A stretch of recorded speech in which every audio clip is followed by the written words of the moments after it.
Assalamualaikum warahmatullahi wabarakatuh. Sampurasun mitra kaum dangu, para mancowar salam dunia. Sahur, sahur, sahur, sahur, sahur, sahur, sahur, sahur, sahur, sahur. Di sarangan ku akinya sahurna dina acara dongeng anu disiarkeun di Mandala Mancomania, tempat para mancowar ting darepo ngadengkeun dongeng Sunda. Urang ngeureuyeuh neraskeun hanca anu katunda nyaeta dina jejer lakon Jawara Gunung Salak. Jawara Gunung Salak teh ditamatkeun di episode anu ayeuna ka-14 pamiarsanya. Tapi ulah salempang aya sambunganana dina seri anu kadua dina buku anu judulna Dedemit Pasir Iblis. Janten ti Jawara ke Gunung Salak teh nyambungna ka Dedemit Pasir Iblis. Kumaha tamatna Jawara Gunung Salak, urang Bandungan sasarengan sakedap deui. Mugi-mugi sadayana para pamirsa di mana wae ayana hibaparinan kasehatannya, lahirna sinareng batina, dijembarkeun manahna, digambilkeun rezekina sarta ditepihkeun tina mara bahayana. Amin ya rabbal alamin. Kangge anu nembean manco, anu nembean ngadangukeun mangga ulah sasa kantun di subscribe wae nya, ditoel palebat tombol loncengna supados aya notifikasi upami akin raskeun hanca dongeng. Hatur nuhun kanu parantos subscribe, like, komen, oge nge-share dongeng-dongeng aki. Urang sasarengan ngadeah-deah seni dongeng Sunda supados tetep rame, tetep aya, tetep rempeg, tetep nanjeur sarta waluya di negeri nyalira. Waluya dongeng Sunda, waluya ki Sunda. Urang amparkeun deui sama kawitanana sorah aya kolak cau sareng kolak cangkalengna pamirsa. Mangga kaparayun sadayana prung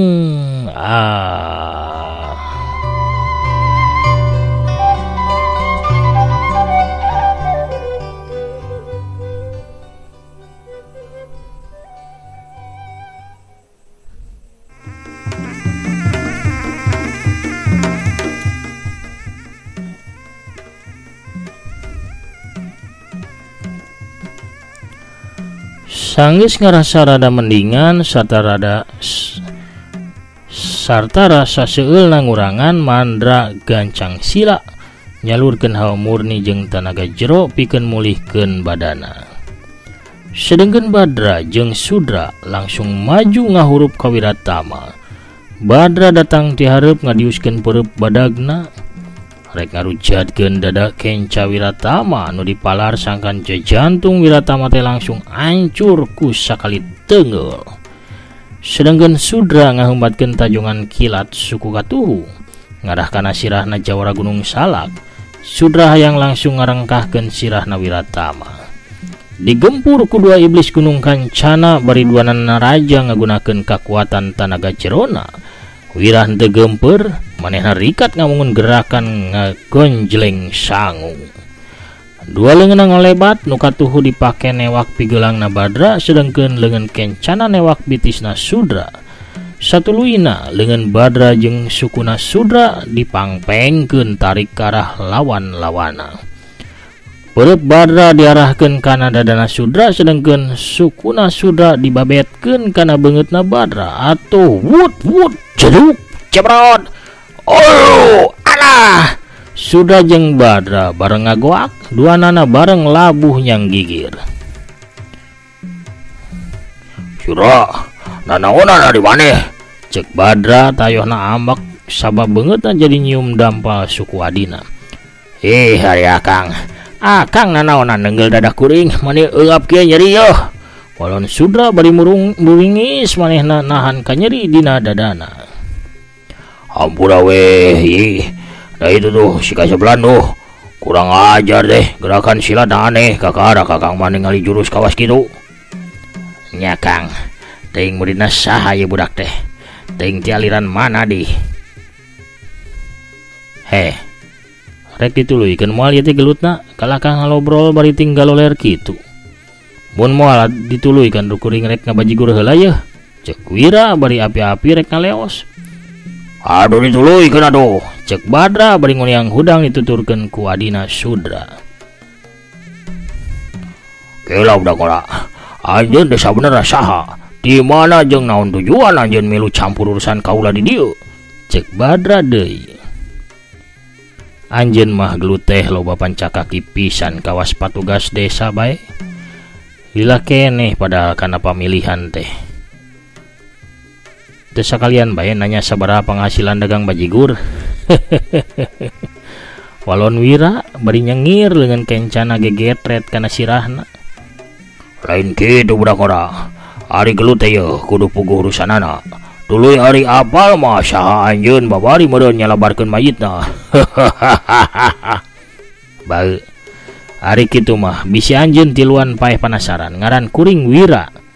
Anak napa Sukria nu boga warung sangu pogot manco anu 10 tahun ka tukang ditandasa ku anjeun tiluan.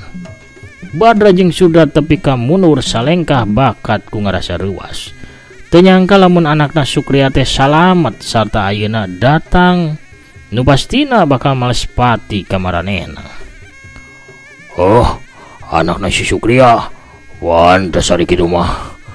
Hayu Sudra, urang podaharan ieu teh beuncuh ieu teh. Pastina manehna rek males dendam ieu ka urang. Dua iblis gunung kancana nyaeta iblis pecut geni jeung iblis bedog hiber ngagajleng babarengan narajang ka Wiratama. Wiratama nyiapkeun teunggelan sodor kejona hiuk hiuk hiuk duk duk duk. Dua pereup musuh dipapag ku teunggelan sodor kejo. Ayo, Badra jeung Sudra ngagoak sabab pereupna kawas diadu jeung pepentung besi anu kacida teu asna. Keur kitu Wira maju bari ngaluarkeun jurus tejeh merkedel kentang. Suku katuhna nejeh ka sukuna Badra anu kenca hiuk jret dawat. Badra ngowowong sabab ramo-ramo sukuna remuk ditincak ku jawara bajigur sakti. Sudra mundur bari engke-engkean. Sedengkeun Badra mundur bari engke-engkean sedengkeun Sudra maju bari ngaluarkeun jurus andalanana nyaeta tajongan bayangan sukma. Hiji tajongan anu ukur sakiceup bakat ku kilat-kilatna eta gerakan. Tajongan bayangan sukma teh tepi ka hese pikeun dituturkeun ku panenjo panon biasa. Memang taya waktu pikeun nyingkahan tajongan iblis bedog hiber anu kacida gancangna, tapi Wira teu leungiteun akal manehna sakilat ngawangun jurus dangdang nahan cileungcang. Leungeun katuhna muih muter di hareupeun dadana, ngaluarkeun angin tis anu ngawangun dangdang badag. Hiuk wut ceger, tajongan bayangan sukma ditadah ku jurus dangdang nahan cileungcang. Aduh, Sudra ngagero bari awakna mecleng malik deui ka tukang. Sudra 2 kali salto supaya bisa nincak lemah ku sukuna, ngan bae suku katuhna gejed kaku kawas beku sarta karasa tiis luar biasa. Atuh gedebut bae Sudra teh labuh kana taneuh saterusna nangkarak bengkang. Sudra sateka polah nguniang hudang tuluy diuk ngahunjar nyalurkeun tanaga jerona pikeun ngubaran suku katuhuna sarta ngusir hawa tiis anu nyaksrak tina suku.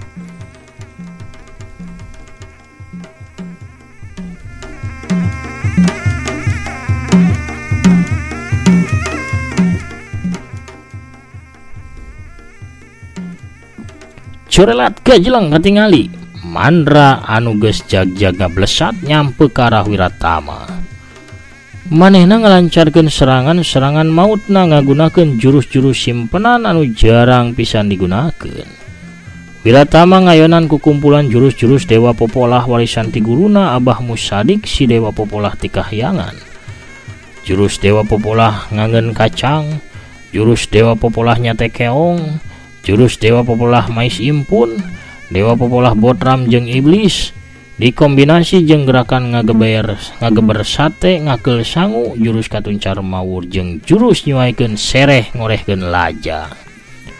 Teu wudu ripuh iblis leungeun maut teh yang hareupan jurus-jurus aneh jawara bajigur sakti.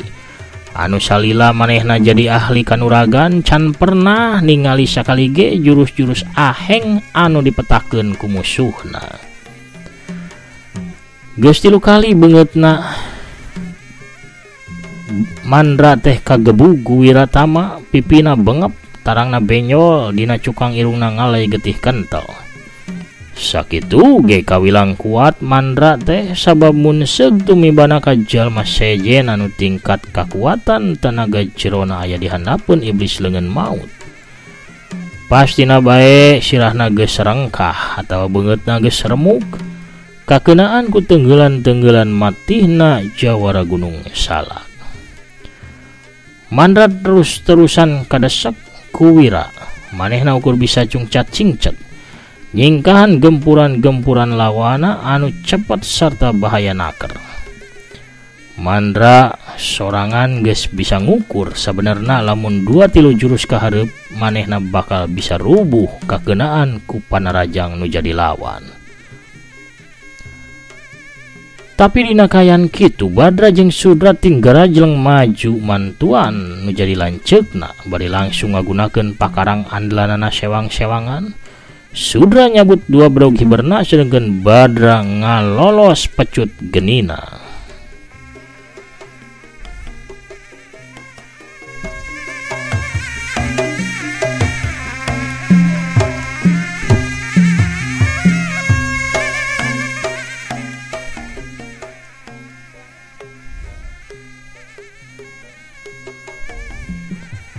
Dihurup kutilu urang musuhna sakaligus bari nu duaan mah nyakelan pakarang lalaunan ayeuna mah Wira anu kadesek mundur. Beuki lila Wira beuki ripuh sedangkeun tilu musuhna beuki sumangat ngoroyok Wiratama. Sawaktu Sudra jeung Badra maju bebarengan, Wira anu keur kadese gancang kebutkeun 2 dampal leungeunna ngagunakeun jurus ngagebah laleur ngarubung pindang. Wut-wut 2 ranggem angin tiis ngadius mapagana badana Sudra jeung Badra. Serangan iblis bedog hiber jeung iblis pecut geni jadi kaneg sabab maranehna kudu nyingkahan tembragan angin tiisna Wiratama. Kasempatan pikeun Wiratama ngagajeleng mundur, Wiratama gancang ngalolos rancatanana. Rancatan sakti 8 hiji pakarang sakti warisan Dewa Popolah ti kahyangan. Kakarak harita ku Wira digunakeun ku sabab ngarasa kateter ku tilu musuhna anu ngarepuk ka dirina.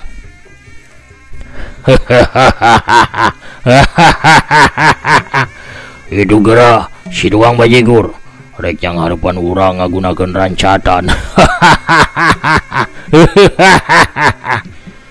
Ceuk Badra ngagagak yang serikeun ka Wira bari nangtungna rada nyanggeyeng sababramo sukuna anu katuhu masih karasanya nyautan.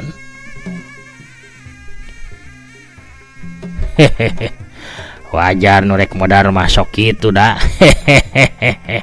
Walon Sudra bari muterkeun 2 bedogna. Ieu rancatan anu bakal nganterkeun anjeun tiluan ka neraka. Maju ka dieu kabeh sakalian, ceuk Wiratama. Wira muterkeun rancatan sakti 8 hiji di saluhureun sirahna sorang ngahiung kawas ribuan engang anu keur ngamuk ngakuruh ngahiung tarik bangbaran. Sinar koneng ngakebur mulan rancatan sakti 8 hiji. Ditungtung anu hiji ngaluarkeun angin anu kacida tiisna sedengkeun tina tungtung rancatan nu hijina ngancarkeun hawa panas anu kacida nyongkabna. Badra jeung Sudra maju bebarengan pecut geni cetar ceter ngaluarkeun kembang seuna anu ting buricak serab sarta panas. Sedengkeun sapasang bedog hiber ngadius rek nigas beheungna Wiratama. Wiratama rikat ngawangun jurus nanggung dosa ngecageun pahala. Rancatan sakti 8 hiji diputerkeun dina tak-tak kencana satulina pindah kana tak-tak katuhu pikeun mapag serangan kemar iblis bedog hiber.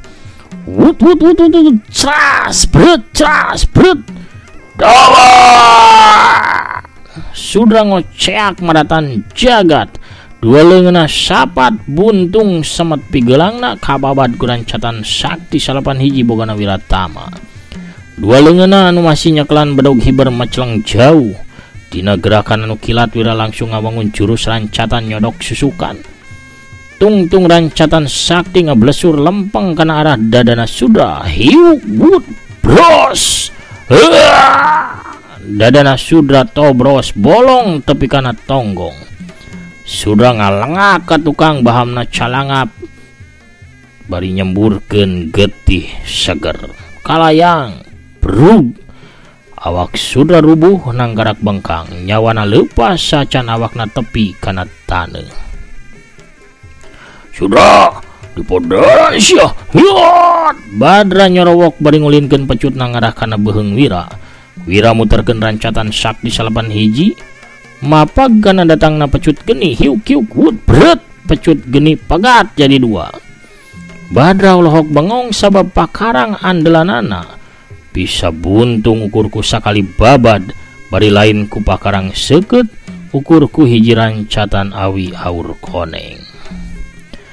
Lung atuh sesa pecut anu geus ponok dialungkeun ku Badra. Serepet Badra ngalugas gobangan disoren dina cangkengna. Badra maju bari ngababadkeun gobang rubakna ngarah kana beheung lawan. Wira gancang ngalelepkeun sirahna.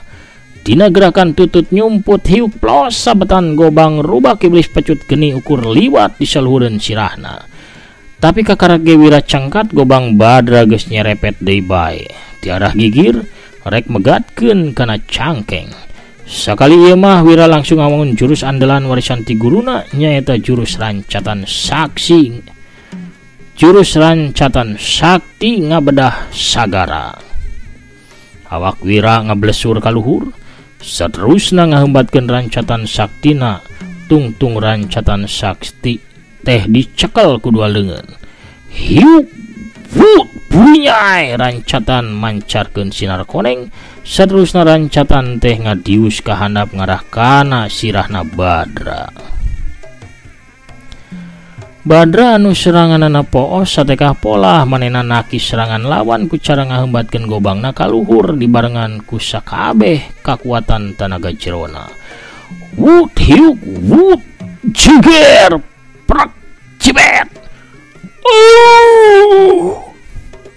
Gobang rubak remuk jadi sababaraha bagian laletik dihancak ku rancatan sakti.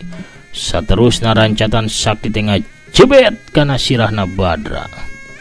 Sirah Badra hancur kawas samangka anu dibantingkeun kana batu. Awakna langsung ngarempeyak tuluy ngalungsar jadi banusan. Dua iblis gunung kancana geus binasa, kari nyesa jajadugna anu harita molotot ka Wiratama.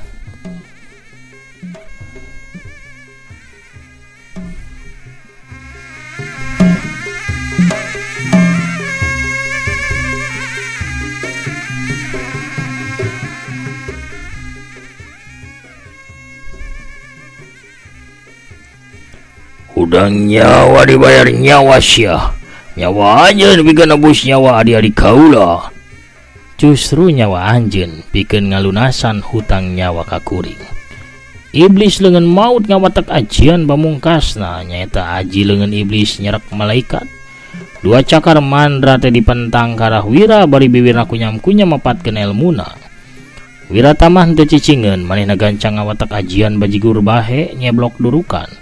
Dua dampal leungeunna ditekorkeun kawas anu keur nandean cai. Lalaunan dina tekoran leungeunna Wiratama ngagebur cahaya warna coklat. Mandra ngagorowok, modal sia. Hush. Dina dua dampal leungeunna ngadius haseup hideung ngandung racun jahat anu ngawujud dua cakar hideung. Wiratama gancang mapagan ku ayunan dua leungeunna anu nekor kawas anu rek nyeblok durukan ku cai. Wut parasat sinar coklat ngabarasat tina tekoran dua dampal leungeunna jawara bajigur sakti.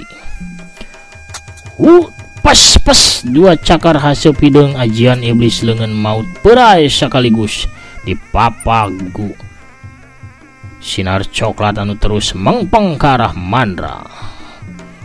Wut jeger. Allah. Sinar coklat ajian bajigur bahe nyeblok durukan ngajeger pisan kana awakna Mandra iblis leungeun maut.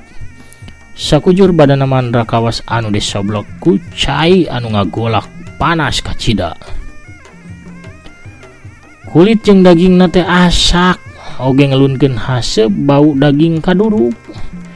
Tapi awakna iblis dengan mau teh bener-bener kuat, bari satengah sakarat Mandra maju. Cakarna ngeblesur ke arah dada Wiratama. Wira gewat ngagiwar kasisi bari langsung ngaluarkeun jurus ngageprek muncang ngarenos bawang. Leungeun katuhuna ngadius ngarah kana dada lawana. Hiuk geduk. Sawaktu pereupna antal jeung dada musuh, Wira langsung muterkeun pereupna kawas gerakan anu ngarenos. Ceprot, bro. Tonggong jajadug iblis gunung kancana teh ambrol bolong gorowong. Getih muncrat bareng jeung daging sarta jeroan dada Mandra anu ancur lebur. Baha Mandra calangap bari nyebrotkeun getih, panonna ngaburileng ka luhur, ukur katempo bobodasna hungkul. Kalayang, kubrag. Awakna Mandra nangkarak bengkang bari ragana sabab nyawana mah geus ngalayang sawaktu jeroan dadana hancur nyebrot tobros ka tukang.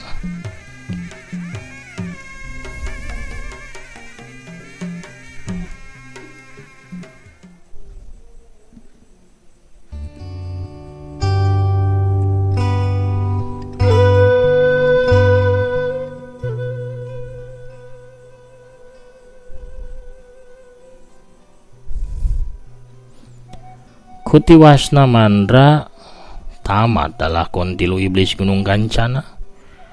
Wira netep hiji-hiji mayit musuhna. Keur kitu kadenge para jawara lalumpatan datang ka satukangan imah gede. Sigana bae para jawara teh geus mampu ngelehkeun sakabeh anak buahna tilu iblis gunung kancana.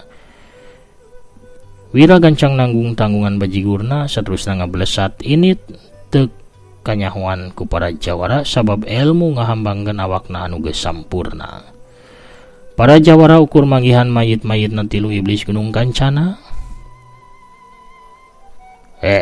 Kamana jawara gunung salak alias jawara bajigur sakti teh? Cek jawara pedang langit beri culang cileung. Jawara saha? Tanya para penjawara anu kakarak daratang. Jawara gunung salak bieu mah anu di dieu eta jawara anu geus hasil numpas tilu iblis gunung kancana. Cek jawara kedok hideung.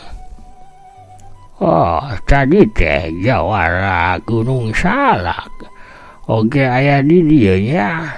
Tanya Uyut leuwih liang. Iya Yut, manehna anu ngalawan tilu iblis gunung kancana ku sorangan? Sedengkeun jauh di suku gunung kancana belah kidul.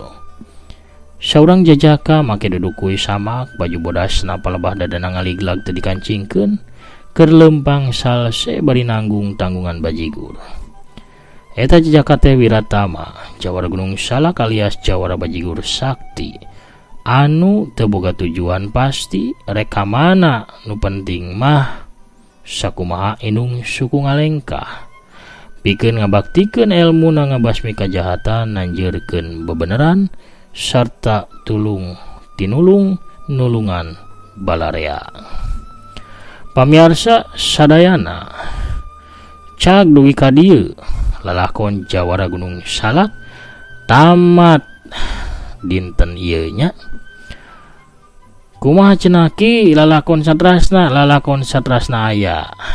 Judulna Dedemit Pasir Iblis, masih dina serial Wiratama si jawara bajigur sakti. Antosan we nya enjing di pedar panginten trasanana. Pamirsa sadayana sakitu heula panginten dongengna nya. Hapunten bilih haki seueur kakirangan dina medar ieu dongeng. Mugi-mugi we sanaos jeung basajan dongeng aki tiasa janten panglipur kalbunya pang meberah kana manah pang repeh kana hate. Hatur nuhun kanu para mancowar anu satya manco bari mairan nya. Teteh Hanita Parel anu calik teras dina jojodog, ta mancowar Oman Teh Rina anu hadir teras, mana anu jujur relatanya ti Sumedang manco waas cenah ngadangu tutut teh emut kalembur saurna anu piski dongengna mugi akina sehat sareng barokah amin. Mamandri Maulana Karabang oge anu alhamdulillah teras hadir nyarangan aki teh ini Suhaini oge ti Batamna hadir mancona teras kitu oge teh Estara Delit anu satya ngadangukeun Kang Prabu Arjuna anu teras ngarojong anu pogot meneko ti Garutna Kang Agus Sumantri teh Linda Imut oge ti Bandungna saurna teh Intan Ramadhani Sami anu teras nyarangan aki aya Abah Jalu alias Kang Dang Jamaludinnya mancoki alhamdulillah tos pertengahan sasi Ramadan pamugi aki dagar sakeluarga sehat lalu ya lanjutkan dongengna sor kaparayun hatur nuhun Abah Jalu. Teteh Tami Maliha manco Jawara Bajigur Wiratama Ki Sumun Kang Setia Budi manco maniati tasikna hadir beri nyuruput kopina teh Yulina Belia oge hanupi sakiku sami-sami. Kang Jaya Sumpenan untuk kenat-kenatnya ngadoakeun aki di Jakarta Timur. Waalaikumsalam sauna mugi aki sakeluarga sinareng mancomania ya dina kawilingan sehat walafiat disirkeun rezeki anu halal sareng barokah amin. Waluya dongeng Sunda waluya ki Sunda waluya. Kang Gus Wadiningrat oge assalamualaikum ki waalaikumsalam haturan kidamang alhamdulillah satya manco kana dongeng aki hatur nuhun. Teh Nopi Ajeng mancoki teras ya abdi nuju ngantosan ajan subuhna mangga. Kang Asep Suherman oge ti Bekasina hadir teras nyarangan aki medar carios Jawara Gunung Salak hatur nuhun saur naki sami-sami mugi aki aya dan kawilujengan sinareng kawalujaan amin. Pamirsa sadayana sakitu heula pangintennya anu tiasa kabeh hatur danget ieu Jawara Gunung Salak bagian ke-14 tamat reng dugi ka dieu diteraskeun kana lalakon Dedemit Pasir Iblis masih dina serial pangumbaraan Jawara Bajigur Sakti tapi Jawara Gunung Salak. Sakitu heula nu kapihatur akina panginten amit mungkur heula. Assalamualaikum warahmatullahi wabarakatuh. Permios cag rengse.